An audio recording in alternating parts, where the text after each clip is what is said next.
여러분 안녕하십니까? 다니엘 9장이 음, 이렇게 여러분들 앞에 펼쳐지면서 저는 오늘 이 시간에 정말 중요한 정말 그리스도인으로서 정말 그리스도인으로서는 잊어서도 안 되고 놓쳐서도 안 되고 모른 채서도 안 되는 매우 중요한 우리 주 예수 그리스도의 구속의 아름다운 역사에 대해서 성경의 다양한 성경에 다양한 주제들이 있고 성경에 다양한 또한 예언들이 있습니다. 그러나 그 모든 예언들 가운데 그 시대를 위한 것이 있고 미래를 위한 예언이 있다고 가정했을 때 역사 속에서 정말 그리스도이신 우리 주 예수 그리스도의 그 놀라운 역사를 일목요연하게 그리고 모든 인류를 향하여 인류의 구속의 일정이 소개된 정말 역사상 가장 중요한 예정이 일어나는 다니엘 9장의 한 부분을 여러분들에게 함께 공개하려고 합니다. 이 다니엘 9장을 읽으면서 여기까지 오는 동안 마음을 많이 졸였어요. 다니엘서를 강해하거나 이해하거나 풀어가는 다양한 방법들이 있습니다. 그러나 오직 성경으로 성경을 풀어가면서 특별히 예언들을 성경으로만 정리해가는 이런 과정에서 다니엘 혹은 이전엔 계시록을 여러분들과 같이 펼쳐드릴 때에 이 시간 다니엘 9장의 오늘 이 세 번째 부분 이 시간이 정말 마음에 설렘을 가져다주는 그리고 여러분들을 향해서 그리고 온 인류를 향해서 제 이 심령 속에 있는 그 뜨거운 열정을 감출 수 없는 그런 이 감회로 여러분 앞에 서 있습니다. 오늘 저는 여러분들에게 인류 해방의 일정, 역사상 가장 중요한 예정이었던 구속의 시간표를 발표해 드리려고 합니다. 이것을 통해서 우리는 오늘 정말 우리가 얼마나 귀한 존재인가, 소중한 가치를 가진 사람들인가, 그리고 예수 그리스도의 은혜가 얼마나 정말 복된 것인가를 우리가 한번 살펴보는 시간을 갖게 될 것이에요. 이미 다니엘 9장을 읽으면서 두 파트로 크게 하나님의 영웅 다니엘이라고 하는 하나님의 영웅, 그 영웅을 통해서 영웅이 보여줬던 하나님을 향한 그의 그 그리스도인 혹은 인물, 신앙인으로서의 그런 면모를 볼 뿐만 아니라 인류 해방의 일정이 선언되는 다니엘 9장 24절부터 27절까지 있는 말씀을 여러분과 제가 함께 읽어갈 작정입니다. 이미 지난 시간에 9장 21절 23절에 다니엘이 민족과 이 모든 그야말로 이 이스라엘의 해방을 위해서 하나님의 선지자 예레미야의 말씀을 가지고 그가 깨달은 바대로 주님께 간구하면서 주님이 그 역사를 이루어 주시기를 간절히 호소하는 기도, 회개가 있었습니다. 중보의 기도까지. 다니엘은 정말 기도하는 다니엘의 그런 모습을 우리에게 아낌없이 보여줬죠. 그때 성경은 정말 너무나 감사하게도 내가 기도를 시작할 즈음에 명령이 내렸다. 이거 정말 스릴 있는 일 아닙니까? 하나님 다니엘만 사랑하시는 거 아니죠. 이런 기도를 드릴 때 우리도 늘 이것을 염두에 두셔야 한다. 우리가 기도하려고 무릎을 꿇을 때 우리도 이미 이 말씀을 주장할 수 있어야 돼요. 너희가 기도할 때에 기도를 시작할 즈음에 이미 명령이 내렸다. 그러니까 말이 끝나기도 전에 어떻게 됐다? 이렇게 일이 이루어진 것을 우리는 볼 수가 있습니다. 여러분 하나님 말씀 이사야서에 보면은 이사야 65장에 새하늘과 새 땅에서의 이야기가 들어 있습니다. 근데 그 이사야 65장에 새하늘과 새 땅의 이야기가 들었을 때 너희 입술에 말이 떨어지기도 전에 그 모든 것들을 하나님이 들으시고 응답하신다. 이렇게 돼 있어요. 그러니까 여러분 이 말씀은 사실 우리들에게도 해당되는 얘기예요. 우리가 일상의 삶 속에서 기도할 때 무릎을 꿇는 순간 하나님은 이미 들으셨다는 사실 잊지 말아 주십시오. 잊지 말아 주십시오. 그렇게 해서 정말 감동적인 그리스도인 삶을 우리도 다니엘처럼 살아봐야 되지 않겠습니까, 여러분? 그런 마음으로 오늘 다니엘 9장을 읽으면서 다니엘 그 명령이 떨어졌는데 그 명령이 뭐냐면 그런즉 너는 이 일을 생각하고 그 이상을 깨달을지라 이렇게 이야기해 주신 거죠.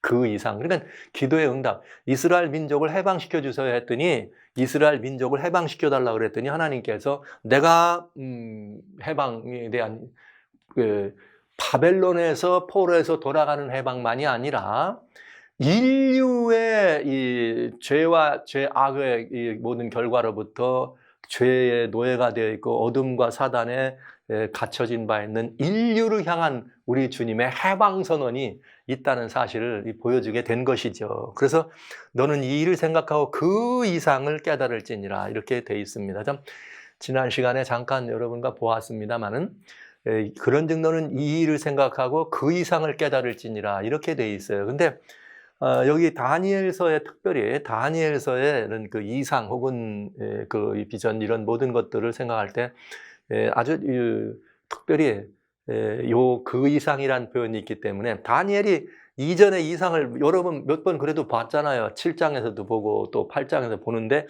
그 이상 중에서 어떤 이상을 다니엘을 보고 깨달으라고 했을까? 이것이 이제 궁금한 문제잖아요. 그런데 이 다니엘서 7장과 8장에 그 이상에 대한 이야기가 나올 때는 하존이라는 말과 말레흐라고 하는 이런 그 용어를 썼습니다. 근데 7장은 대부분 다 이 하존이라고 되어 있고 8장에 나오는 여기 이상에 말레흐라고 하는 이런 이상이 두 번 이렇게 등장하는 것을 볼 수 있어요. 세 번 등장하는 것을 볼 수 있어요. 그런데 이 이상은 약간 같은 내용이면서도 내용이 조금 그 이상에 관련된 게 다니엘 8장에 나오는 다양한 그런 이상들, 그것은 짐승들과 관련되어 있던 그런 이상들이었습니다. 그 다음에 말레흐라고 하는 말을 썼을 때는 어디에만 쓰셨는가 하면 다니엘 8장 16절과 26절, 그 다음에 27절에 이건 쥐야에 관한 이상. 쥐야에 관한 이상 하면 이미 여러분 아실 거예요. 2300쥐야라고 하는 쥐야에 관한 이상 여러분 보셨죠? 그래서 다니엘 8장에 보면 이미 말한 바 쥐야에 대한 이상은 그때는 말레흐. 확실하니 너는 그 이상을 간주하라 할 때는 하전 이렇게 썼어요. 그러니까 이게 무슨 말이냐. 다니엘이 큰 이상을 보았어요. 근데 그 이상을 보는 중에 이상 가운데 또 한 이상이 있었어. 왜? 거룩한 자와 이 다가는 거룩한 자가 대화하는 장면이죠. 그 장면이 바로 무슨 이상이냐? 쥐야에 관한 이상. 그때 2300쥐야가 나오니까. 그러니까 그 이상이 말라이크라고 하는 쥐야에 관한 이상이었습니다. 그런데 다니엘 9장에 내가 기도를 시작할 즈음에 명령이 내렸으므로 내가 너하여 고하러 왔느니라. 너는 크게 은총을 입은지라. 그런즉 너는 이 일을 생각 그 이상을 할 때 그 이상이 말라크다. 그러니까 이 다니엘에게 얘기해준 그 이상 깨달아 알지어나는 그 이상은 무슨 이상이에요? 2300쥐야라고는 쥐야에 관한 이상이다 하는 것을 알 수가 있겠습니다. 그럼 이제 우리는 그 이상이 쥐야에 관한 이상이라는 걸 알면서 굉장히 중요한 이제 드디어 인류 해방의 일정이 선언되는 장면을 여러분과 함께 보도록 합니다. 자, 그럼 9장 24절 내 백성과 내 거룩한 성을 위하여 70일에로 기한을 정하였다. 이렇게 돼 있네요. 그러니까 쥐야에 관한 이상을 깨달아라. 그래 놓고서는 그 깨달았다라고 하는 말을 바로 설명해 주시는데 깨달음의 설명을 뭐라고 하셨느냐. 내 백성, 다니엘 백성이죠. 구약 백성이죠. 이스라엘이에요. 유대 백성입니다.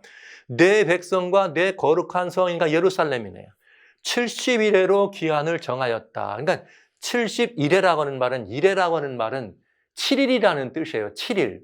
그러니까 70일이면은 일에란 말은 7일, 일주일을 말하는 거예요. 그러면 70주란 말이죠. 70주면은 7 곱하기 70이니까 490일이 되겠네요. 그러니까 이 다니엘에게 내 백성과 내 거룩한 성을 위하여 70일에로 이 기간을 정했다. 즉 490일로 기간을 정했다. 그러면 이게 여러분 너무나 짧잖아요. 490일이면 뭐 1년 반밖에 안 되는 기간인데 그러니까 이건 예언의 예표요 상징이라는 걸 알 수가 있어요. 그때에 무슨 일이 있느냐? 이 70일에가 얼마나 중요한 것인가? 그때에 허물이 마치며 죄가 끝나며 죄악이 영속되며 영원한 의가 드러나며 이상과 예언이 응하며 또 지극히 거룩한 자가 기름을 부음을 받으리라. 할렐루야. 여러분 이 말씀이 얼마나 중요한 말씀인가. 이게 인류 해방에 대한 해방선언이에요. 해방선언. 이 해방선언을 70일이라고 표현하면서 그때 인류를 향한 해방선언이 이렇게 말하는 거죠. 이게 말하자면 70일이라고 하는 이 기간을 정해졌는데 그거는 뭐냐? 인류 역사상 가장 소망스러운 순간에 대한 선언이었습니다. 그러니까 여러분 이 문제는 우리가 그냥 넘어갈 수 없는 문제예요. 자세히 봐야 됩니다. 이건 정말 가장 소망. 그런가 안 그런가를 여러분들이 보시게 될 거예요. 자, 내 백성과 내 거룩한 성을 위하여 70일으로 기한을 정했다. 그러니까 정했다고 하는 말을 70 weeks, determined라고 그랬어요. determined. 70일에로 어떻게 됐다? 기한을 정했다. 근데 여기 determine이라고는 썼지만은 이 determined라고 되어 있는 이 말이 원래는 무슨 뜻이냐면 차타크인데 이거는 cut off예요. 잘라냈다는 뜻이죠. separated from이니까 어딘가로부터 끊어냈다는 뜻이죠. 그러면 70일이라고 하는 기간을 주셨는데, 정해줬는데 이 70일이라고 하는 기간은 어디서 떼어낸 기간이라 이 말이에요. 그러면 떼어냈다는 말은 어딘가 주어진 기간이 있을 것 아니에요. 그런데 하나님이 그 주야에 관한 이상을 어떻게 해라? 깨달아라. 그러면서 그 주야에 대한 이상이 2300주야란 말이에요. 그러니까 2300주야니까 그 기간인데 거기서 어떻게 됐다는 거예요? 떼냈다고 하는 거를 금방 우리는 알 수가 있는 거죠. 그러면 이제 유대인에게 주어진 기간이 70일이라는 뜻입니다. 근데 이 70일에는 유대인들에서 70일을 떼냈는데 70일이란 말은 70 곱하기 일주일 7일이니까 490일이다. 그러니까 이 490일을 이전 이상, 곧 주야에 관한 이상이니까 2300주야 이상에서 떼어넣었다 이 말이 되는 거죠. 그러면 이게 분명히 이스라엘 백성을 위한 기간인데 다니엘에게 그 기간을 일러주면서 490일, 그러나 이스라엘에게는 490일만 남았다 이렇게 하다니까 이건 좀 이상하죠? 그러면 예언으로 주신 것이니까 이건 490일, 즉 70일이라는 말은 예표다, 상징이다. 그럼 이 예표에 대한 이야기는 어디를 볼 수 있는가? 성경에는 이게 기독교 이 교회 이렇게 이 안에서는 성경 상징을 해석하고 예언을 해석할 때 사용하는 원칙이 있는데 그 가운데 하나가 뭐냐면 Year Day Principle이라고 하는 연일 원칙이라는 게 있습니다. 그건 뭐냐면 상징과 예언을 해석할 때 성경이 그렇게 보여줬기 때문에 일일을 1년으로 계산한다 이런 뜻이에요. 그러니까 어떤 예언들은 실제 예언이 있지만은 그 일일을 1년으로 계산하는데 잘 보세요. 에스겔 4장 6절에 에스겔에게 너는 말이야 왼쪽으로 누워서 이렇게 이스라엘 쪽 속에 저 위에 있는 북방 이스라엘 쪽 속에 죄를 담당하고 오른쪽으로 누워가지고 유대인의 죄를 담당하라. 그러면서 죄악을 담당하라 그러면서 내가 내게 유대인들을 위해서는 40일로 정했다.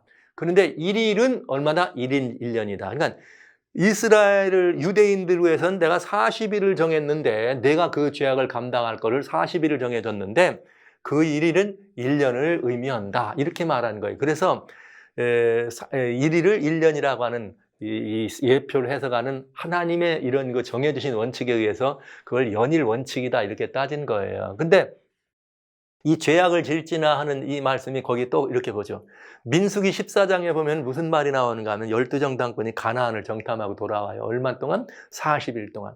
40일 동안을 정탐하고 돌아왔더니 아우 못 가겠다 그래. 우리는 메뚜기 같고 거기는 만학자손 막 넷비림 후손이 있어가지고 거대한 장신들이 있고 우리는 메뚜기 같다. 그래가지고 못 간다. 그래서 하나님이 정탐한 날수 40일인데 그 40일을 하루로 계산해라. 그래갖고 40년간 너희가 죄악을 질 것이다. 이러면서 1일을 1년으로 환산해서 40년 동안 이스라엘 백성들이 여기 가나안을 가지 못하고 어디에 있습니까? 광야에 있는 것을 볼 수가 있습니다. 그래서 이런 것들을 근거로 해서 1일을 1년으로 환산을 한다. 그도 말이 되는 것이 왜냐? 70 곱하기 7에서 491일, 이 71일을 떼었다고 하면 유대인들에게 겨우 490일만 주었다 그러면 이게 너무나 짧은 기간이잖아요. 다니엘에게 어느 시점부터. 그러니까 이거는 우리들이 1일을 1년으로 환산해서 계산하는 하나님의 죄악을 담당하는 그와 마찬가지로 하나님의 계산법이 분명한 것을 알 수가 있다. 이렇게 되겠네요. 그래서 유대인을 위한 남은 기간은 몇 년이다? 1일을 1년으로 하면 490년이다. 그러면 1일을 1년으로 하면 490년이니까 490년을 이전 이상인 2300주야 이상, 즉 2300주야도 1일을 1년으로 따지면 뭐가 되는 거예요? 2300년이죠. 이미 다니엘 8장에서는 그게 성소에 관한 이야기였고 양부터 시작한 예언이었기 때문에 그래서 페르시아 시대에 성소와 관련된 명령을 중심으로 해서 따져봐서 2300을 계산하니까 2300년이 나왔다는 것을 알 수가 있죠. 그것처럼 여기에 이렇게 카다크가 떼어냈다 그랬으니까 우리는 여기서 490년을 떼내면 되겠습니다. 그러면 이제 이 인류 해방의 일전이 선언됐는데 70일이라고 하는 그 기간 동안에 70일의 예언에 포함된 굉장한 역사가 있었는데 언제 이 인류 해방의 선언이 되느냐? 70일의 기간 중에 마지막 한일회였다. 이건 이제 보시면 되는 한일회 동안에 인류 해방의 일정이 선언됩니다. 그 한일회 동안에 일어난 일이 뭐냐? 허물이 마치고 70일의 이 기간 동안이에요. 마치면서 기간 중에 마지막 한일회 허물이 마치고 죄가 끝나고 죄악이 영속되고 영원한 의가 드러나고 이상과 예언이 응하고 지극히 거룩한 자가 기름 부음을 받습니다. 굉장한 내용이죠. 굉장한 내용. 그러니까 여러분 이것이 다니엘에게 인류의 해방선언으로 주신 예언이라면 당연히 의당이 그리스도인들은 이게 무엇을 의미하는지를 알아봐야 합니다. 그냥 예언은 어려워요. 뭐 계시록도 인봉된 책 이렇게 하는 거는 그건 사단의 미혹이에요. 왜? 이 사실은 누구에 대한 얘기입니까? 허물이 마치고 죄악 끝나고 죄악이 영속되고 의가 드러났다는 말은 누구를 향해서 지금 이 주님이 하시는 말씀이에요. 결국은 이런 일이 일어나면 누가 당하는 거예요? 사단이 무장해제되고 사단이 이렇게 망하는 것이기 때문에 굉장히 중요한 거죠. 그래서 사단은 이것을 보지 못하도록 하는 거예요. 그러거나 보지 못하게 하거나 아니면 70일에를 어떻게 하거나 잘못되게 해석하거나 둘 중에 하나겠죠. 이제 그 사실을 우리는 보는 거죠. 왜냐하면 이 이야기는 죄의 권세로부터 해방이 되는 해방선언을 말하는 것이기 때문에 그렇습니다. 이 죄가 끝나고 허물이 끝나고 죄가 영속되고 이 모든 것들은 죄의 권세로부터의 해방선언이기 때문에 누가 가장 이걸 싫어하겠어요? 사단이 싫어한다. 그러니까 성도 여러분, 이게 굉장히 중요한 게 우리가 그리스도이라 이름하고 하나님의 말씀을 가졌지만 언제든지 이 말씀 속에 있는 놀라운 복음의 핵기술을 사단은 보지 못하도록 한다는 거죠. 그러니까 보지 못하게 하는 방법은 두 가지가 있어요. 그건 뭐냐? 아예 읽지를 못하게 한다든지 뭐라고 하면 돼? 이건 어려운 거야. 잘못하면 죽어. 읽지 못하게 한다든지 요한계시록 읽으신 것처럼 읽기만 해도 복이 있다는 책을 인봉됐다고 못 보게 하는 게 사단의 미혹이잖아요. 그것처럼 다니엘서도 오라이는 어렵도다. 못 보게 하고 예언과 계시는 말이야. 상징은 함부로 풀면 안 돼. 못 보게 하고. 또 하나 있다면 그건 뭐예요? 이것을 해석하더라도 70일이라고 하는 이런 기간이나 이 해석을 어떻게 하면 돼요? 왜곡되게 다른 걸로 해석을 하면 되죠. 연일 원칙을 쓰지 말아라. 그러면 490일로 끝나. 그러면 과거의 어느 시점에 490일로 끝나게 만다 이 말이죠. 다니엘에게 예언을 줬는데 그 과거의 어느 시간 동안에 490일로 그냥 끝장내버린다. 그러면 왜 그리 오늘날 우리들에게 중요한 게 되겠어요? 그러니까 이런 그 예언 해석이나 이런 모든 부분들을 우리가 살펴볼 때 사단의 미혹이 틈탈 수밖에 없는 굉장히 중요한 예언인 것을 알 수가 있습니다. 그럼 이제 이 사실을 따져봐야 되겠죠. 하나씩 여러분들에게 차분하게 좀 따져보도록 하겠습니다. 자, 먼저 뭘 봐야 되는가? 이것이 언제 일어나는 일이냐면 70일 동안에 인류 해방이 일어난다 이 말이죠. 그러니까 이 70일을 잘 풀어봐야 돼요. 그러면 성경에 뭐라고 되나 한번 보실까요? 이제 25절. 그러므로 70일에로 내 백성에게 기간을 줬는데 그 70일에란 이전 이상 2300자서 떼냈다. 그런데 언제부터 70일에가 시작되느냐? 이렇게 됐네요. 그러므로 너는 깨달아 할지니라 예루살렘을 중건하라는 명령이 날 때부터 예루살렘을 중건하는 것입니다. 예루살렘.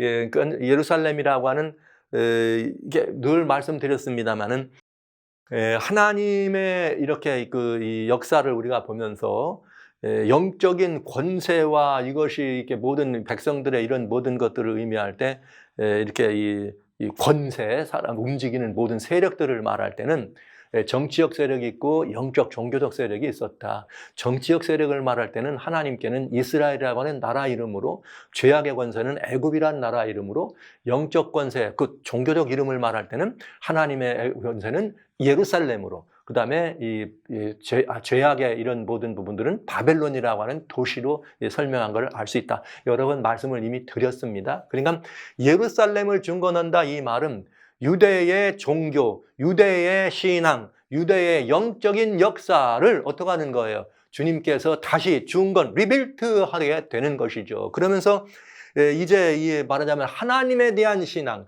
예수 그리스도 메시아에 대한 신앙을 어떻게 하는 거예요? 견고하게 할 수 있는 그것이 바로 예루살렘을 중건한다는 의미 속에 들어있다는 것을 미리 여러분이 아시면서 예루살렘을 중건하라는 명령이 날 때부터 기름 부음을 받은 자 곧 왕, 기름 부음을 받은 자 곧 왕이라 그러면 메사야 더 프린스, 예수님을 말하는 거죠. 예수님이 일어날 때까지 7일에와 62일에가 지날 것이요. 그러니까 이 말은 무슨 말이냐면 62일에가 맞춰지면 기름 부음을 받은 자 곧 메시아가 어떻게 한다? 일어난다. 그런데 그때의 곤란한 동안에 뭐가 중건돼요? 성이 중건된다. 그러니까 예루살렘 성은 7일에와 60일에라고 하는 이 기간 안에 예루살렘이라고 하는 성이 중건되겠다, 이런 거예요. 자, 성전이 아니고 예루살렘 성을 말하는 것입니다.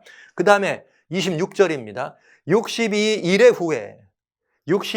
후에 그 다음에 그러니까 62일에가 지난 다음에는, 그러니까 7일에와 62일에가 지나면 69일인데 그 기간이 62일에가 지난 다음에 기름을 부은 자가 끊어져 없어질 것이요. 그러니까 메시아가 오는데 메시아가 어떻게 되는 거예요?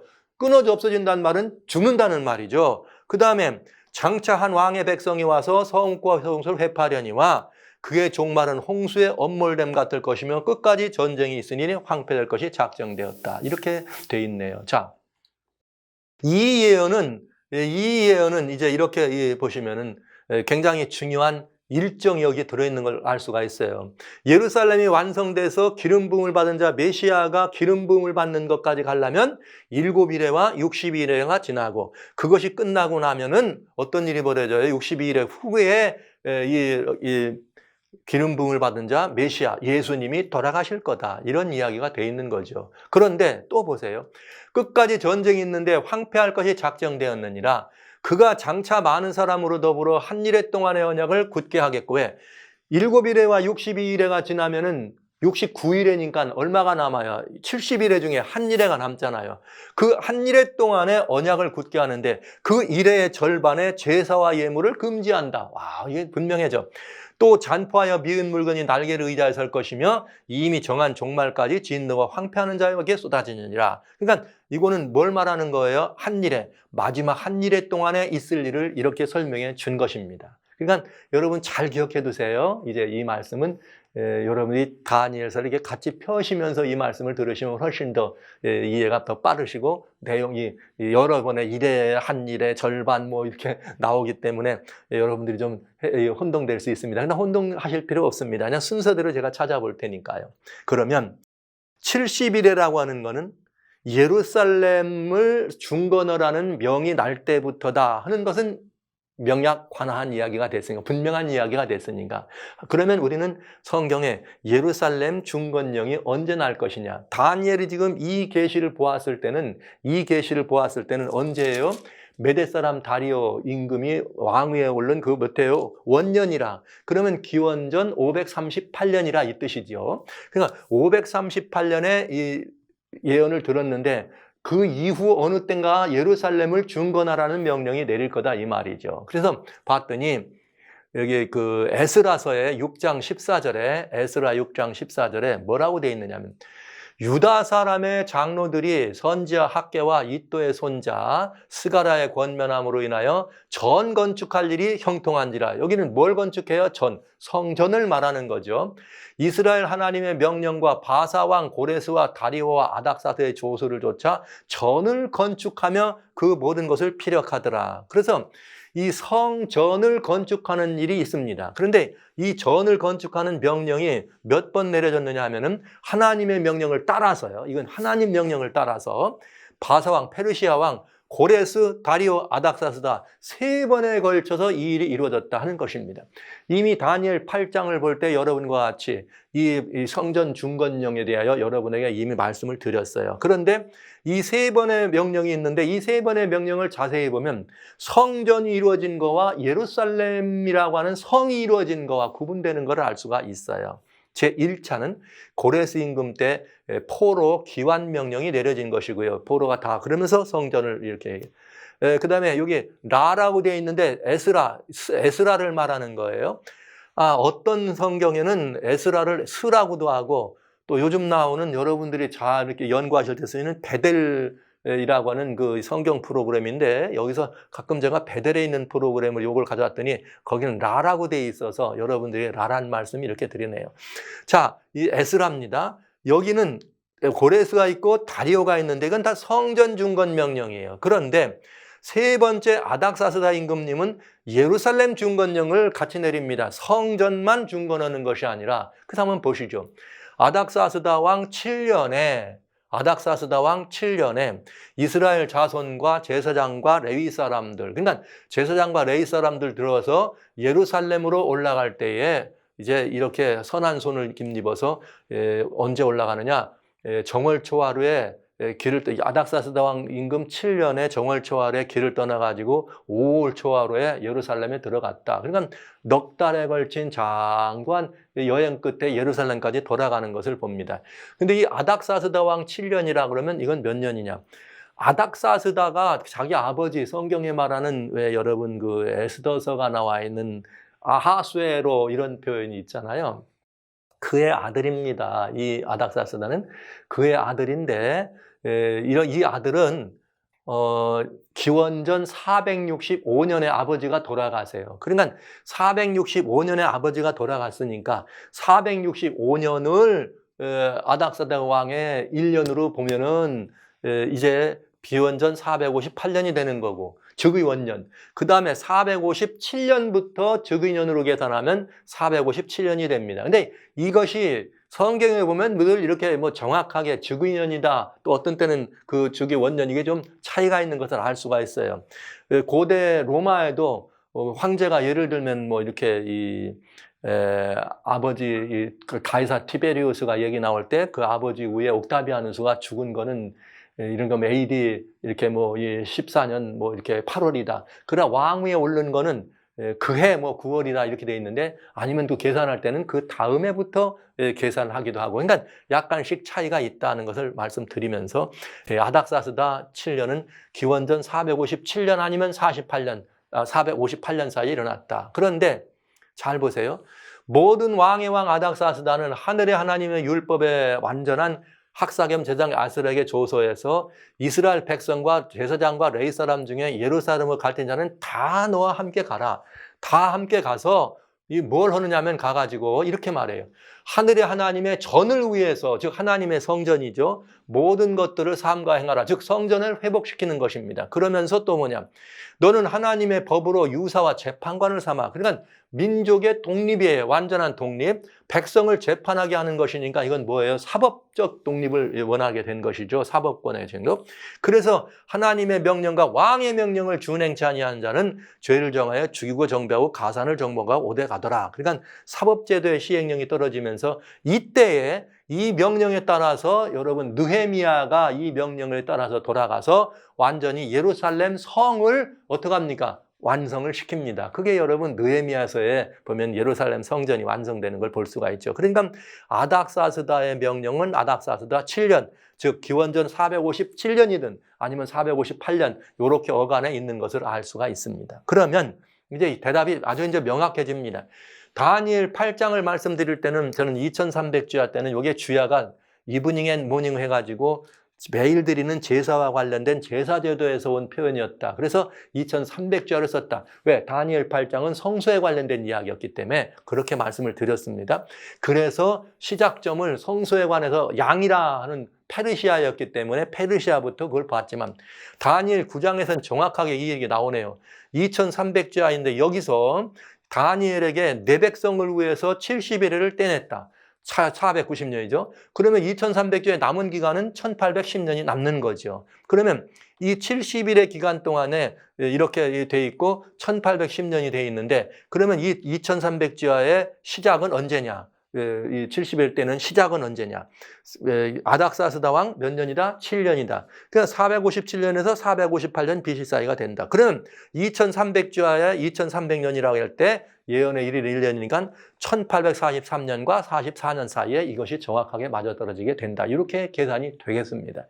물론 이런 연도를 구약이나 아니면 뭐 고대 세계 연도를 계산할 때 뭐 이렇게 뭐 우리가 지금 같이 막 칼같이 정확하게 딱 부러지게 이렇게 말하기는 좀 어려울 거예요. 기록이 있다 하더라도 그때 기산법과 오늘날 현대 기산법이 좀 차이가 있기 때문에 여러분들이 뭐 약간의 그런 혹은 오차가 여러분 생각과 다르다 그래도 그렇게 이해해 주시면 좋겠습니다. 그래서 2300주야는 연일 원칙에 의해서 1년이 1일이고 2300년이고 그 시에 다니엘을 위해서 이스라엘 사람들에게 70일에가 주어졌다면 나머지 1810년은 그 다음 이 사람들을 위해 주어진 것이다. 근데 70일의 시작은 예루살렘 중건령이 언제 내렸느냐? 아닥사스다 7년이면 457년에서 458년 사이다. 이게 뭐야? 빚이니까 거꾸로 가야 되는 거예요. 자, 이렇게 되면은 여기 70일이라고 하는 기간은 구약 이스라엘 유대 백성을 위한 기간이고 70일에가 끝나지면 해방선언이 된다 그랬죠. 그러니까 그때부터는 뭐가 나오는 거예요? 신약 교회를 위한 기간이다. 굉장한 상황이죠. 2300주가 이렇게 두 파트로 나눠져 있는 것을 알 수 있어요.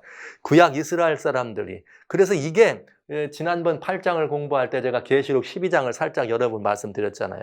그래서 이게 요한계시록 12장에 세 여자가 나오는데 첫째 여자는 메시아를 탄생하는 일이다. 그렇게 메시아를 탄생하는 게 구약 이스라엘 70일에 관한 예언이었고, 두 번째 여자는 광야로 도망쳤다. 그 도망친 교회가 무슨 교회예요? 광야에 핍박받은 사단에 의해서 신약교회였죠. 그리고 1810년이 맞춰지는 신약교회를 위한 1810년이 맞춰지는 1843년과 8844 사이에 하나님의 계명과 예수의 증거가 완전히 회복되더라. 그리고 그 이후에 세 번째 여자의 남은 자손 여호와의 군대가 탄생한다는 걸 여러분에게 말씀드린 것입니다. 자, 그러면 이제 한번 보시죠.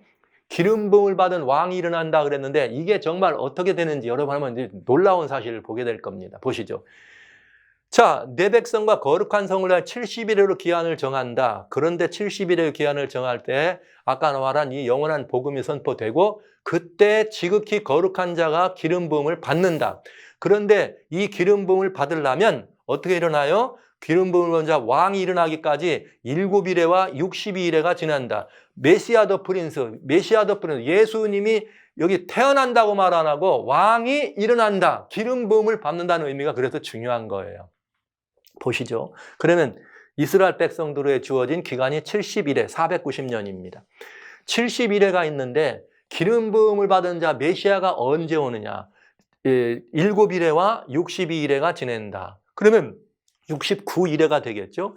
69일에가 되면은 나머지 한 일에는 남잖아요. 아직 남아있고. 그러면 69 곱하기 1이니까 7을 하면 480일. 이것은 곧 480년을 말합니다.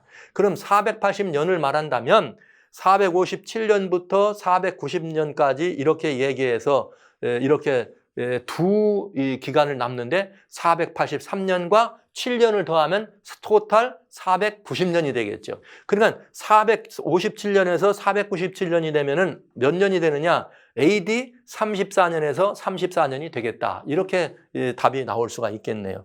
왜 여기 빼면은 여기 2에서 33이 돼야 되는데 여기 33에서 34냐면 기원 여기 주전에는 0년이 없어요. 그냥 기원 전 1년, 기원 후 1년. 그 0년부터 시작을 안 하기 때문에 하나가 더블돼 있으니까 하나를 더 해줘야 되지 않겠어요? 그래서 이런 기간이 나오네요. 그러면 이제 기름 부음을 받은 자 왕이 태어나는 것은 70일에 가운데 69일에 맞추는 여기서 태어난다. 이렇게 예언되어 있으니까 따져보자고요. 자, 7일에와 62일에가 지나면 483년이다 보셨습니다. 그러면 457년, 458년 여기서부터 483년이 지나면 AD 26년부터 27년이 떨어집니다. 그럼 이때에 뭐가 있다는 거예요? 기름 부음을 받은 자 왕이 나오는 거죠. 여러분.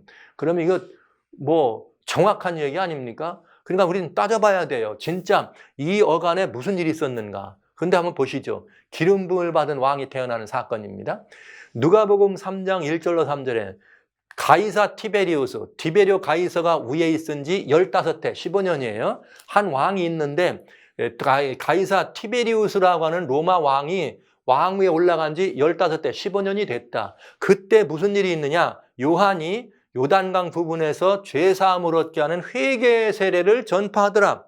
침례 요한이 와가지고 침례를 베푸는 때가 시작하는 것이 언제냐?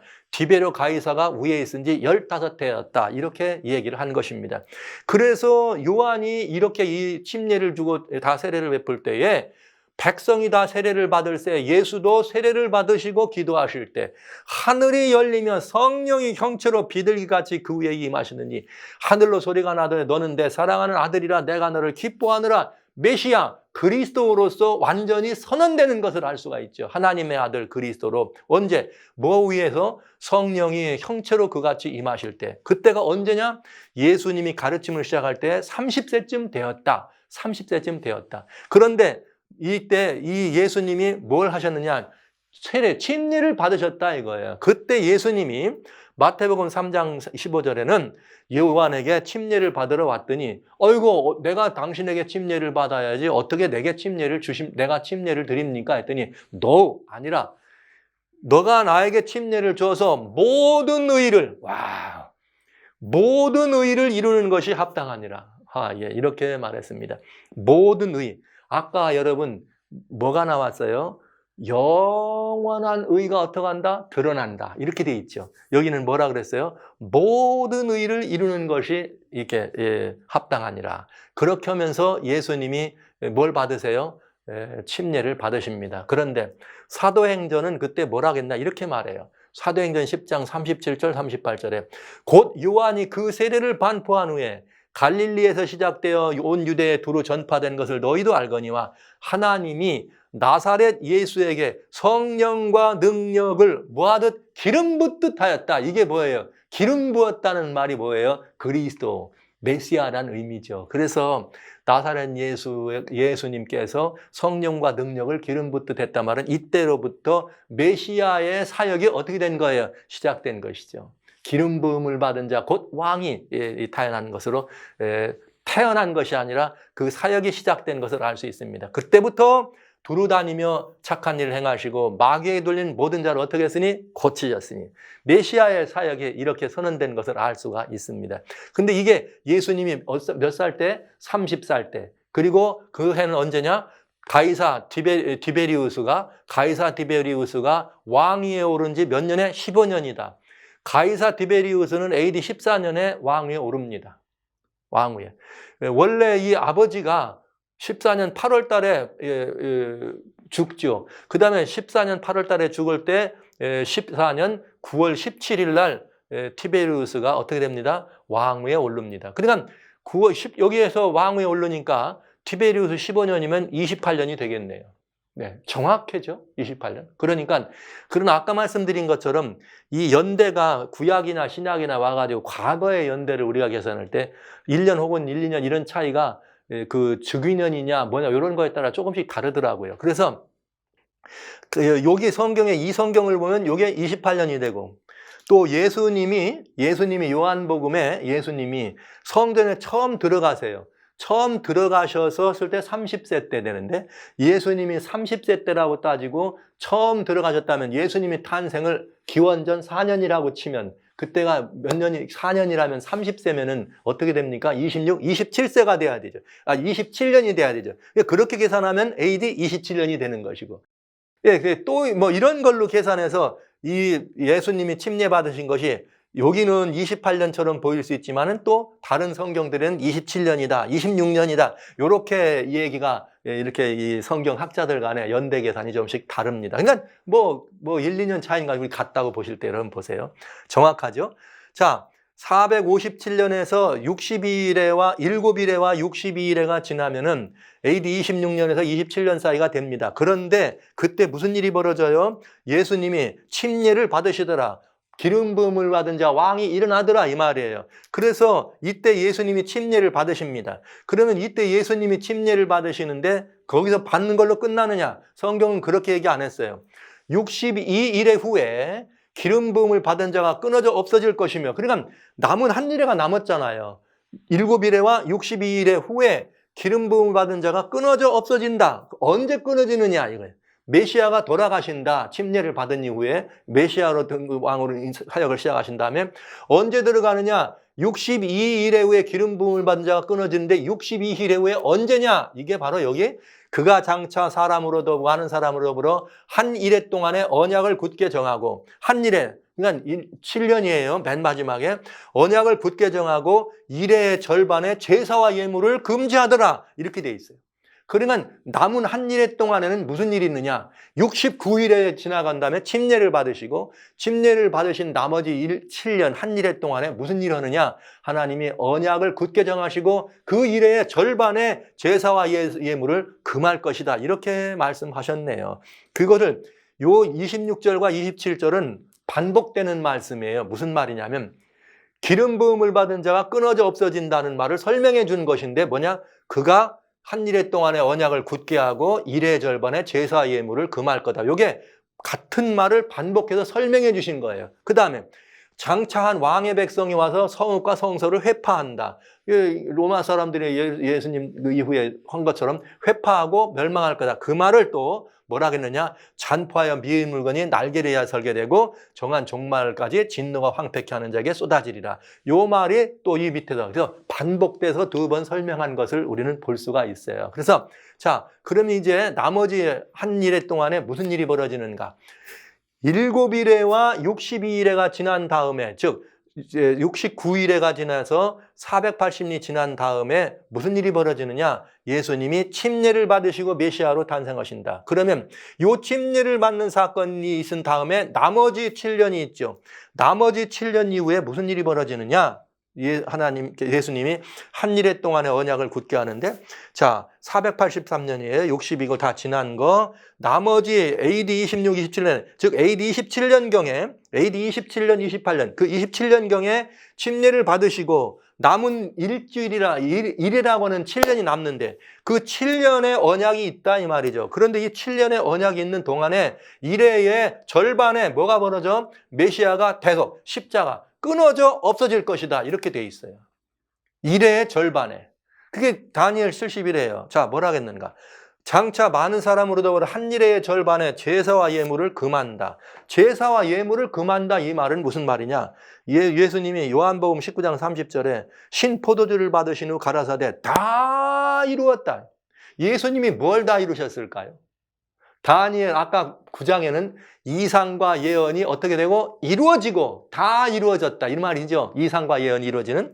그런데 이때 제사와 예물을 금했다는 말은 무슨 말이냐 이거죠. 여러분 아시는 것처럼 예수님이 십자가에 달아 돌아가실 때 그 순간에 마태복음 여러분 보시면은 26장에 보면은 예수님이 침례를 받고 돌아가십니다. 그 돌아가실 때 이 일이 벌어지죠. 그런데 마가복음 15장 38절 이렇게 되어 있어요. 성소의 휘장이 위로부터 아래까지 찢어져 둘이 되더라. 그냥 성소 안에는 휘장이 있다 그랬어요. 예수님의 육체를 상징하는 휘장이. 그러니까 예수님의 육체를 상징하는 휘장이 있는데 네 기둥에 매달려 있다. 기둥 4개 휘장이 매달리려면 어떻게 돼요? 구멍이 4개 뚫어져야 되잖아요. 그런데 돌아가실 때 어떻게 돼요? 이 성소의 휘장이 갈라졌어. 그러면 성소의 휘장이 5상 5번 뚫어지잖아요. 4 기둥에 매달렸고 가운데가 찢어졌으니까. 그것처럼 예수님이 양손과 이 2발에 못을 박힙니다. 그러면 뭘 의미해요? 5상이 아니라 4군데 상처 있고 마지막으로 로마의 군병이 옆구리를 찌르심으로 5번째 상처를 입습니다. 그래서 정확하게 이 성소의 휘장, 가운데가 찢어진 성소의 휘장은 성소의 첫째 칸에서 둘째 칸으로 들어가는 휘장인 것이 분명하다. 그리고 그것은 뭘 말하는 거예요? 우리 주님께서 지성소 곧 하나님이 계신 보좌를 상징하는 그 안으로 들어가셨다는 말을 우리는 알 수가 있죠. 곧 이제 지상에서 있는 성소 제도 안에 있는 모든 일을 어떻게 한 거예요? 주님이 다 완성시키신 것이다 하는 것을 알 수가 있죠. 자, 히브리서 10장 5절 세상에 오실 때 가라사대 하나님이 제사와 예물을 원치 않고 나를 위하여 한 몸을 오마셨다. 그럼 이제 예수님이 이 땅에 오실 때는 이제는 더 이상 뭐 하는 거예요? 성소에서 드려지는 제사나 예물 이게 아니고 누구를? 아들 예수를 통해서 그 일을 하나님이 이루시려고 예비하셨다. 그렇기 때문에 위에 말씀하시기를 제사와 예물을 전체로 번제하고 또 번제함과 속죄제는 원치도 않고 기뻐하시지 않는다. 왜? 그건 그냥 율법을 쫓아 옛날에 드리던 형식적인 것이 그림자였어요. 그렇기 때문에 이 뜻을 쫓아 예수님의 몸을 단번에 드림으로 말미암아 우리가 거룩함을 입었다. 그러니까 제사 예물은 주님이 원치 아니하시고 누구를 원하신 거예요? 예수 그리스도의 몸을 원하신 것이에요. 예수 그리스도의 속죄를 원하신 것이에요. 그래서 예수님이 단번에 드려졌다. 그러니까 단번에 드려졌으니까 어떻게 되느냐? 이번에는 저희 죄와 불법을 다시 기억지 않고 이것을 용서하고 다시는 죄를 위하여 제사를 드릴 것이 없느니라. 제사와 예물이 어떻게 된 거예요? 완전히 패하고 더 이상은 이제는 주님께서 받으시질 않고 받으실 필요도 없다. 왜? 모든 제사와 예물의 원형이신 누가? 예수님께서 어떻게 단번에 드리셨으니까. 이게 골로새 2장에 보면 여러분 16절에 그렇게 돼 있는 거예요. 뭘 먹고 마시는 것이나 절기나 월삭이나 안식일로 하여 누구든지 너희를 편론하지 말라. 이것들은 장래일의 그림자의 몸은 누구니라? 예수 그리스도니라. 그러니까 성소에서 드려지고는 드는 것이 다양한 제사와 하나님께 드려지는 예물입니다. 근데 이 모든 것들은 다 그림자요. 몸은 누구니라? 예수님이라. 그러니까 예수님이 자신의 몸으로 단번에 드리셨어. 하나님이 다른 건 기뻐하지 않으셔. 단번에 드리심으로 말미암아 이 모든 제사와 예물을 이제는 다시는 드릴 필요가 없게 됐다. 제사를 어떻게 된다? 없앴다. 여러분, 그래서 제사와 예물을 금했다고 하는 그 말씀이 이렇게 분명하게 정확하게 예언된 것을 알 수 있습니다. 이 제사와 예물이 금해졌다는 이 말은 곧 인류를 위한 대속이 완성됐다. 대속이 완성됐는데 더 놀라운 것은 저희 죄와 저희 불법을 내가 다시는 기억지 아니하리라. 할렐루야. 사랑하신 성도 여러분, 아담 이후로 지금까지뿐만 아니라 예수님 때까지뿐만 아니라 그 시대에 우리는 다지도 않았어요. 우리 이후, 그 이후에 아직도 우리가 모르죠. 우리의 미래에 얼마나 더 이 모든 인류가 아담 이후로 앞으로도 나타날 모든 인류가 지은 그 모든 죄들을 주님이 단판에 어떻게 갖다 갚았다. 그러니까 이 세상에 존재하는 모든 죄는, 온 우주 안에 존재하는 모든 죄는 죄값을 예수님이 하나님이세요. 하나님이 돌아가심으로 말미암아 완전히 갚으셨다. 그렇기 때문에 다시는 하나님이 이 모든 죄나 불법을 기억한다 안 한다? 안 하신다. 할렐루야. 이 놀라운 이야기인 것입니다. 이게 복음인 것이죠. 이게 영원한 복음인 것이고요. 이제 이 말씀은 차차 이제 더 드려드리기로 하고, 자, 이렇게 제사와 예물을 패하는 일이 바로 예수님의 십자가를 의미한다는 걸 이제 여러분 분명히 이해하신 것이에요. 그래서 자, 예수님의 십자가를 의미하는 3년 반, 이래의 절반인 3년 반이면 AD 27년에 침례받으셨으니 3년 반이면 31년이 되겠네요. 여기에 예수님 메시아의 대속이 이루어진 것입니다. 완전히 완성된 것입니다. 그러면 나머지 3년 반 끝인 34년에는 무슨 일이 벌어질까? 네, 무슨 일이 벌어질까? 예수님이 십자가에 달아 돌아가심으로 말미암아 유대인과 이방인의 뭐가 없어져요? 중간에 막힌 담이 없어져. 예수님이 십자가에 달려 돌아가신 것은 유대인들만을 위한 것이 아니라 온 인류를 위한 것이에요. 그러니까 여러분, 이 복음이라는 것은 이제는 어떻게 되는 거예요? 예루살렘만이 아니라 유다와 사마리아와 땅끝까지 이르러야 된다 이 말이죠. 34년에 무슨 일이 벌어졌나 한번 보시겠습니다. 사도행전 7장에 보면 이런 말이 나와요. 스데반이 나오는데, 스데반이 이렇게 순교를 당합니다. 스데반이 순교하면서 정말 이 돌 던지는 사람들을 향해서 스데반이 정말 천사 같은 모습으로 뭘 하겠는가? 저들의 죄를 저에게 돌리지 마십시오. 스데반이 순교하는 장면이죠. 그런데 스데반이 그 순교가 몇 년도였는가? 여러분, 스데반의 순교는 그저 기독교가 프로토마트라고 하는 말은 처음 이렇게 이제 이 예수님 십자가 이후에 순교자들을 설명하는 거기에 제 첫 번째 순교자로 스데반이 설명되면서 스데반의 순교를 AD 34년으로 잡습니다. 이건 거의 기독교 정설로 되어 있는 것을 우리는 알 수가 있죠. 스데반이라는 말은 여러분 아시는 것처럼 크라운이라고도 하고 상급이라는 뜻도 있고 굉장히 그런 의미인데, 스데반의 죽은 것을 AD 34년이다 이렇게 표현합니다. 그러니까 약관의 나이 약 한 30세 때 스데반이 돌에 맞아서 순교당하는 것을 봅니다. 그러면 여러분, 우리는 분명해지죠. 무슨 일이 벌어져? 3년 반, 일의 절반에 예수님의 십자가가 있고, 그 예수님 돌아가신 이후에 스데반의 순교가 34년이면 나머지 절반까지 이루어지면서 완전히 70일에가 차면서 복음이 이제 이방인에게 전파되기 시작하면서, 왜 그런가 보시죠. 스데반의 순교 이후에 스데반을 치니 스데반이 부르짖어 예수여 이렇게 가로세 저희에게 돌리지 마세요 이렇게 말하면서 어떤 일이 벌어지는가? 이제는 사도행전 8장에 무슨 일이 벌어지느냐? 이렇게 벌어져요. 사울의 그 죽임의 당함을 마땅히 여기고 그날에 예루살렘에 있는 교회에 핍박이 나서 사도 외에는 다 유다와 사마리아와 땅끝으로 어떻게 하냐? 흩어지니라. 정답이 나오죠. 예수님이 뭐라고 하셨어요? 예루살렘에서 유대와 사마리아와 땅끝까지로 내 증인 되리라. 이렇게 돼서 이때부터 제자들이 어떻게 돼요? 땅끝으로 어떻게 돼? 흩어져.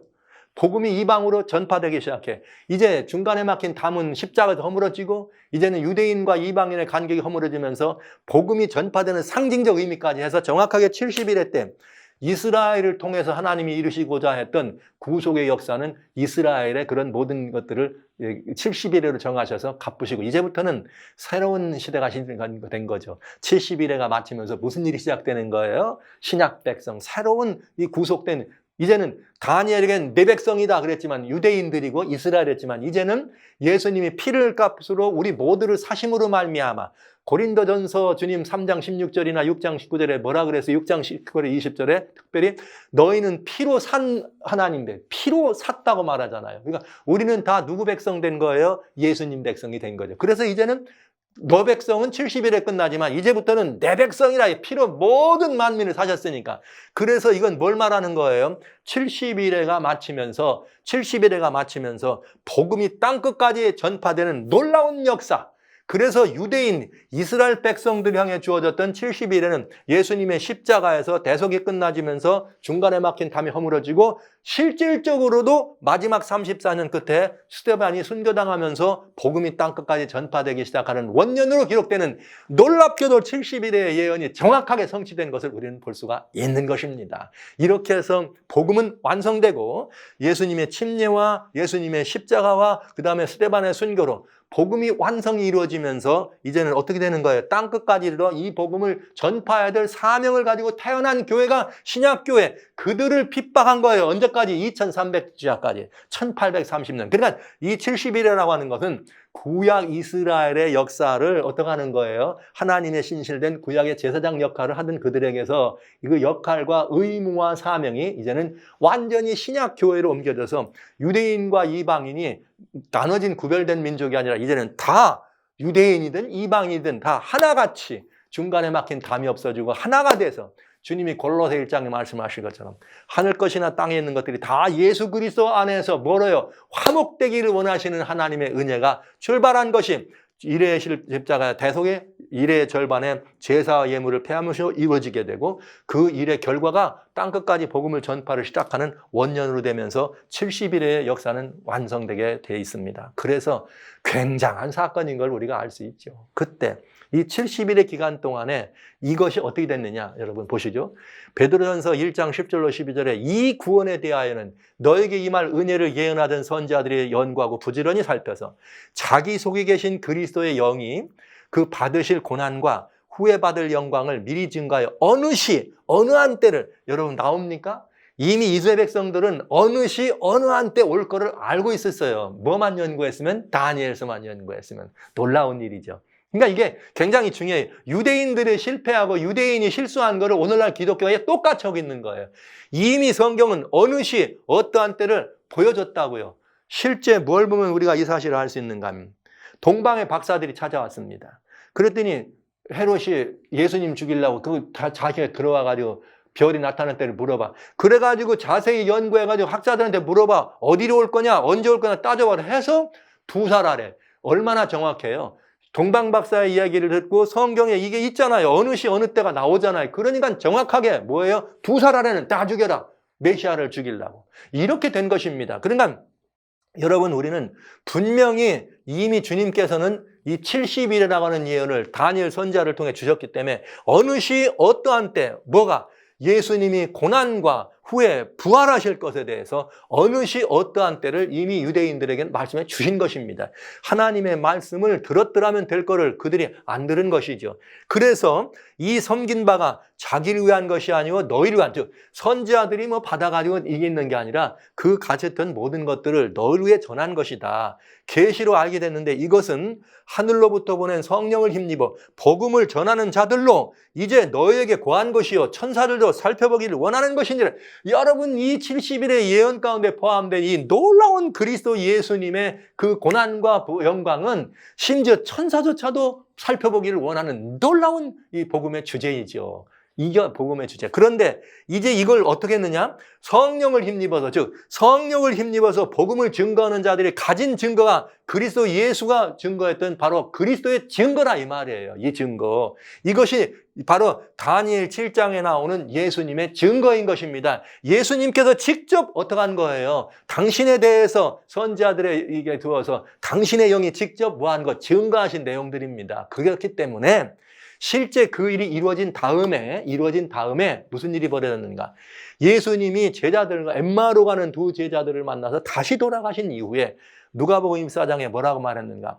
내가 너희와 함께 있을 때 너에게 말한 바 곧 모세의 율법, 선지자의 글, 시편에 나를 가리켜 기록된 모든 것이 이루어져야 되지 않겠느냐. 즉, 이 말은 이상과 예언이 어떻게 된다? 이루어져야 된다 한 거 아니에요. 이상과 예언이 아까 다니엘 9장에 처음 나왔잖아요.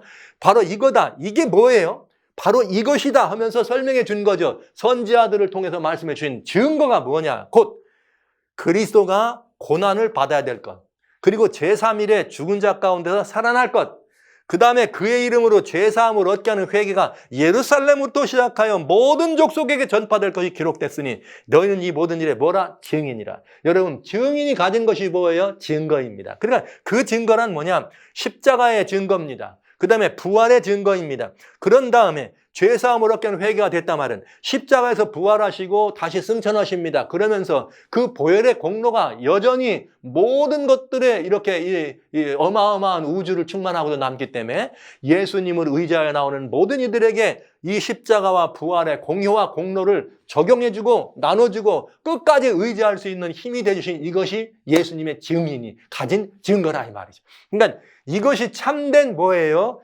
예수의 증인들이 가진 증거입니다. 고로 이 증거는 여러분이 가지셔야 되는 거예요. 이 증거를.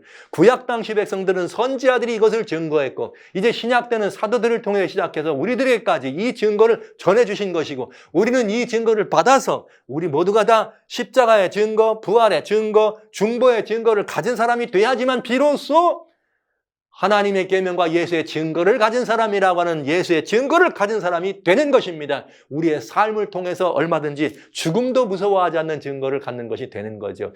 그러니까 사단은 이거를 얼마나 미워하겠어요. 얼마나 미워해요. 그래서 사단이 이 증거를 보지 못하도록 하기 위해서 신약교회, 신약 백성들을 그렇게 광야로 몰아내고 죽이려고 없애려고 핍박했다는 이야기죠. 이제 여러분 확실한 이해가 되신 것입니다. 이 놀랍고도 엄청난 이 구속의 역사가 이미 예정되어 있었고 예정대로 정확하게 오셔서 여러분 27년에 침례받으시고 31년 봄에 돌아가시고 여러분 34년에 스데반이 죽으시면서 어떻게 복음이 땅끝까지 전파되는 놀라운 구속의 역사가 이렇게 예정표대로 완성된 걸 보는 것이죠. 완성된 걸 보는 것이죠. 이상과 예언이 응한 걸 보신 것입니다. 내가 다 이루었다 하신 주님의 명령, 여기 이 말씀이 이루어진 것을 보는 것입니다. 예, 여기 그래서 마지막 한 일에 곧 7년이죠. 62일에와 7일에와 62일에가 지나면서 메시아가 뭘 받아요? 침례를 받는. 이러니까 이때부터 요 마지막 한 일에 대해서 굉장히 중요한 역사가 일어난 거죠. 그래서 사단은 아까 말씀드렸잖아요. 거기에 온통 온갖 어느 시 어느 때 결국은 십자가까지 이것이 들어있기 때문에 이것을 보지 못하게 하는 것이 사단의 이비옥이었다 이 말이죠. 그리고 거기서 일어났던 모든 증거를 보지 못하도록 하는 것이 사단의 미혹이었다. 이 두 가지가 매우 중요해요. 그래서 여러분 마지막 한 일에 7년 그 안에 7년 동안에 이루어진 그 복음은 인류를 해방하기 위한 해방선언이었던 것이에요. 모든 인류를 죄값을 주님이 갚아주신다고 하는 그것을 그냥 내가 갚아줄 뿐만 아니라 언제 어떻게 갚아줄게 이게 예언된 게 70일의 예언인 것입니다. 이만하면 여러분 다니엘 9장에 나온 이 70일에나 관련되어 있는 다니엘 8장에 나오는 성소 제도 속에 드는 그 매일 드린 제사에 관한 이 아름다운 이야기 성소가 정결하게 되는 이야기가 다 같은 이야기인 것을 여러분 알 수 있는 것이에요. 놀랍고 놀라운 구속의 이치요, 구속의 기념이요, 구속의 놀라운 역사가 선언됐다는 사실인 것입니다. 우리 모두는 다 사단의 모든 고약의 권세로 해방된 사람들입니다. 예수님이 십자가에서 여기서 우리를 다 완전히 용서하셨다는 의미는 우리의 모든 죄, 과거부터 지금까지만이 아니라 앞으로 지을 죄까지도 다 갚아주셨다 이 말이에요. 그러니까 여러분 우리는 이미 지금 다 완전히 우리의 죄를 다 갚아서 없게 하신 제사와 예물이 더 이상 필요 없는 그런 엄청난 엄청난 그런 은혜 아래 머물러 있는 사람들이라는 사실을 기억해 주시기 바랍니다. 그렇기 때문에 여기 보시죠. 베드로전서 아까 보셨던 것처럼 천사들도 보기를 원하는 이 복음, 곧 그리스도의 증거가 있기 때문에 따라서 사단은 이를 뭐 하지 하려고? 보지 못하게 하려고 하는 거예요. 그렇게 해서 보지 못하게 하려고 다니엘 8장에서 뭘 한 거예요? 군대의 주제를 대적한 것입니다. 이 복음을 못 보게 하기 위해서 다니엘 8장에 나온 작은 뿌리를 통해서 군대의 주제를 대적한 예수님이라 그랬어요. 메시아. 그 다음에 다니엘 9장에서 뭐예요? 다니엘에게 깨달아가 주신 구속의 일정, 오늘 70일에 이 사실을 보지 못하게 하는 것이 사단의 역사였어요. 그럼 뭘 통해서 이 사실을 보지 못하게 하는가? 즉 2300주야까지 배도와 대적하는 자신의 역사를 감추고 하나님의 이 놀라운 복음을 보지 못하도록 한 것이 바로 2300주야요. 그것이 이렇게 우리들에게 해석이 되도록 해준 것이 70일이라고 하는 사실입니다. 그런데 이 근래에 여러분 지난번에 왜 제가 작은 뿔을 얘기할 때 작은 뿔을 구약의 무슨 시리아 임금이었던 안티오코스 에피판에서 4세에게 적용한다는 말을 했잖아요. 뭐 절묘하게 이런 모든 것들은 다 사단의 미혹이에요. 그런데 중요한 게 있어요. 뭐냐? 제가 이 말씀까지는 오늘 좀 이 시간에 드리고 싶어요. 2300주야에 대한, 즉 70일에 대한 이 모든 것들을 보지 못하도록 하기 위해서 사단이 두 가지 방향으로 일을 한다. 하나는 뭐예요? 70일의 자체에 대한 해석을 달리하는 것입니다. 또 하나는 뭐예요? 그때 일어난 역사를 달리 해석하는 것입니다. 이것이 다 미혹이고 엄청난 배도란 사실이죠. 그런데 그 가운데 여기 2300주에서 성서 해석에 드러난 선악의 대쟁투가 있는데 예수님 때도 그랬고 종교 개혁자들까지는 성경을 어떻게 해석했느냐? 역사주의적인 방법으로 해석했어요. 즉 하나님의 역사가 역사 속에서 지속적으로 반복되기도 하고 매일 이렇게 길려오는 역사주의적 방법으로 해석해 왔습니다. 종교 개혁이 일어났습니다. 종교 개혁자들이 역사주의적인 방법으로 성경을 해석했더니 다니엘 7장이나 8장에 나온 작은 뿔은 중세 누구예요? 교황권이에요. 그러니까 중세 교황권이 이렇게 하나님을 대적하고 예수의 증거를 없애려고 했다는 것을 얘기하고 교황권을 대하여 당신들이 바로 마지막 때 나타날 적그리스도다 했더니 이걸 보지 못하게 하려고 만들어낸 방법이 뭐예요? 제수이트를 통해서 반동 종교개혁, 트렌트 종교개혁 때 시작된 것이 첫째는 과거주의입니다. 과거주의라고 하는 건 뭐냐? 여기 다니엘에 나오는 작은 뿔이나 아니면 요한계시록에 나오는 앞에 들어있는 이런 예언들을 이미 예루살렘의 멸망이나 아니면 로마의 황제들에게 적그리스도까지 다 그걸 적용시키는 거예요. 그래서 666 나오면 네오 로마 황제 네오가 666이다 이런 해석을 한 것입니다. 그렇게 해서 과거주의를 만든 것이에요. 그랬더니 여러분 그러면 예수님께서는 로마 시대 이후에는 지금까지 침묵하십니까? 2000여 년을? 아니잖아요. 그거 가지고 안 되니까 과거주의 해석을 보강하려고 나오는 것이 또다시 제수이트를 통해서 만들어낸 것이 미래주의 해석이에요. 미래주의는 뭘 했느냐? 그게 아니라 이제 또 과거주의와는 정반대로 여기 요한계시록에 나오는 이게 전반부 이후에 후반부 나오는 이 모든 적그리스도의 활동은 역사의 마지막 부분에 있을 것이다. 재림 직전에, 재림 전 7전에 있다. 이렇게 하고 뭘 만들어내는가? 재림 전에 일어난 일로 만들어내는 것입니다. 이 미래주의라고 하는 이거를 여기에 심취한 사람이 있는데 그게 뭐냐? 영국 국교에 목사였던 다르비라는 사람이에요. 1800년대죠. 초에 여기에 미래주의에 심취해서 이 미래주의를 갖다가 다시 이렇게 더 세부적으로 구원의 계획을 시대별로 나누면서 7시대로 나눕니다. 그러면서 만들어진 것이 세대주의요. 이 세대주의는 뭘 중심하느냐? 다니엘 7장에 나오는 70일의 중에 마지막 한 일에 이 7년을 떼다가 역사의 마지막 견에 갖다 놓고 그때 탄생한 것이 바로 여러분들이 아는 7년 대환난입니다. 그리고 7년 대환난 전에 뭐가 된다? 휴거된다는 말을 한 것입니다. 이제 대환난이나 휴거의 문제는 이제 여러분 그 예언의 파노라마에서 이미 여러분들에게 말씀을 드렸기 때문에 더 자세히 말씀을 안 드리겠습니다. 자, 여기 그래서 여러분 이건 굉장히 중요한 거죠. 이 해석은 학파는 과거주의나 미래주의나 세대주의에 이런 해석을 하는 것은 단순히 성경을 세속의 재료로 무슨 이렇게 경건을 유익의 재료로 쓰는 그런 것이 아니고 뭐냐? 예수님의 증거, 이 한일에, 마지막 한일에 일어났던 이 엄청난 복음을 보지 못하도록 하는 사단의 계획이요, 사단의 완전한 배도란 사실을 여러분이 아셔야 된다는 거죠. 그런데 그 배도한 것을 종교개혁자들이 밝혔더니 그 밝힌 거를 유린하고 못 보게 하는 그 모든 것들을 바로 이 제수이트를 통해 진행했더니 기독교가 그걸 받아들여가고 지금은 도로 또 그들의 때를 따라간다는 건 종교개혁의 모든 것들을 포기했다는 얘기입니다. 이게 뭐냐? 마지막 한일회라고 하는 이 사건에 어마어마한 일이 벌어진 것이죠. 그 어마어마한 일을 사단이 보지 못하게 하고 사단이 막은 것인데 그 사단이 좋아하는 일을 지금 교회가 하고 있다 이 말이에요. 여러분, 우리가 하고 있다 이 말이에요. 그러면서 세대주의가 마치 그냥 모든 복음을 증거하는 여기에는 다 대세인 것처럼 전파되는 이것은 저는 제 이 목사로서의 모든 것들을 걸고 말씀드립니다. 지금 교회 안에 진행되고 있는 교회가 강력히 항거하고 교회가 싸워야 될 매우 중요한 성경 해석법 중에 하나가 세대주의 해석이라는 것이죠. 이거는 사단의 작품이에요. 왜냐? 이 7년, 여기 마지막 한일회 동안에 일어나는 그 마지막 한일회 동안에 나는 그 사건을 없애면 예수님의 십자가도 없고 예수님의 십자가뿐만 아니라 우리 복음의 이방 선교도 없고 여러분 이 땅에 있는 모든 구속의 경륜이 끝나는 것입니다. 그걸 여러분 원하는 건 아니잖아요. 오늘 여러분들은 그 사실을 보신 것입니다. 그래서 이 굉장한 일들을 여러분들이 이제 70일을 통해서 아시게 된 것이에요. 너무나 중요한 일이기 때문에 제가 오늘 힘써서 여러분에게 이 말씀을 좀 드리네요. 마음이 많이 안타깝습니다. 오늘날 교회가 교회 현장에서 이런 부분 때문에 사단의 미혹에 빠져 있으면서도 성도들은 그냥 교권주의에 빠져가지고 말이죠. 교회가 구원의 우상이 돼가지고 말이죠. 우리 교회 떠나면 죽는다고 하니까 막 그거에 빠져가지고 이 교회 아니면 안 된다고 하니까 모든 교회가 다 이 교회 아니면 안 된다고 이런 가짜들이죠. 그래서 여러분 매우 중요해.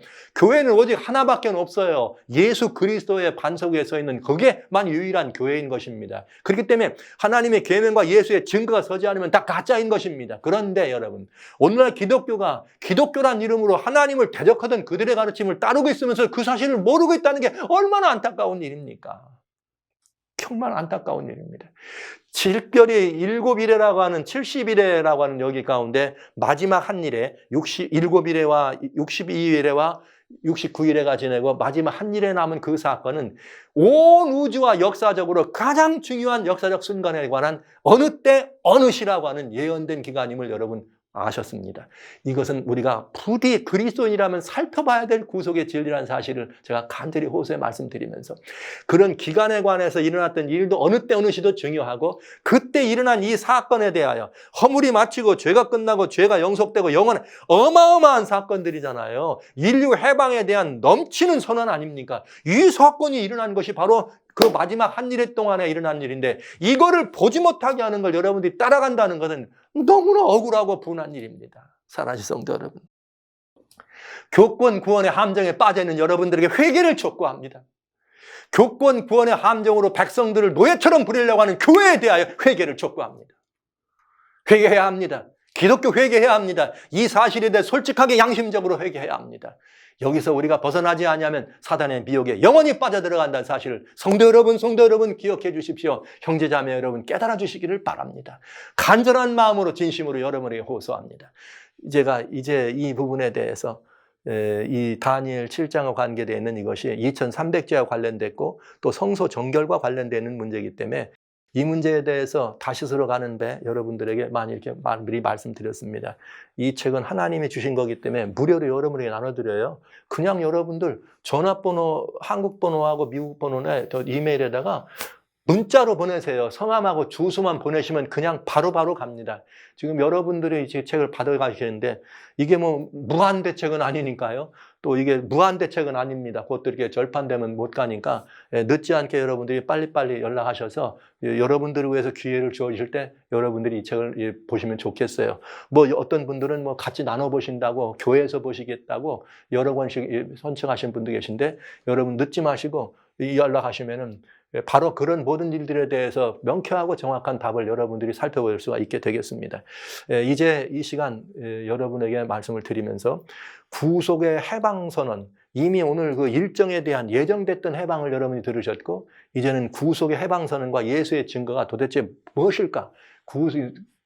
베드로가 얘기했던 그 어느 때 어느 시 속에 들어있던 우리 주님의 고난과 우리 주님의 영광과 놀라운 예루살렘으로부터 죄사함으로 얻게 되는 그 회개가 전파되는 이 놀라운 역사의 복음의 본질이 무엇인지를, 다니엘이 보여준 복음의 본질이 무엇인지를 살펴보는 시간을 이제부터는 갖도록 그렇게 하겠습니다.